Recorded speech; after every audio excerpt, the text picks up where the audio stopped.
La Setmana Santa toca a la seva fi i és hora de fer balanç. Els empresaris turístics que han obert les portes dels seus establiments asseguren que s'han mantingut, si fa no fa, les xifres de l'any passat.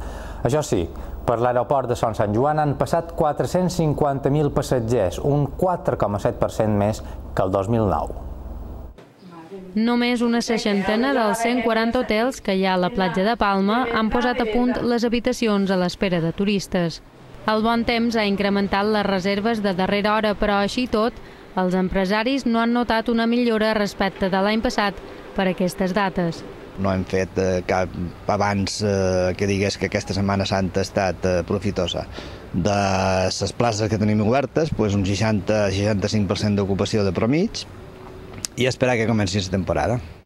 Després del mal temps d'ahir, les vacances de Pasqua han acabat amb un dia bastant assolejat. A la platja de Palma, molts turistes han aprofitat per passejar, jugar a l'arena i fins i tot ficar-se a l'aigua. D'altres tornen cap a casa perquè demà hi ha feina.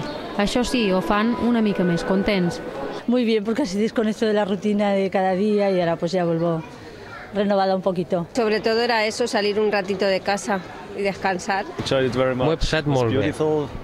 És preciós. Ha fet molt de sol. Realment he gaudit molt. Durant aquesta Setmana Santa, l'aeroport de Palma ha registrat més de 2.800 moviments d'avions. Malgrat que els hotelers no ho han notat, per Son Sant Joan hi han passat 450.000 passatgers, un 4,7% més que l'any anterior.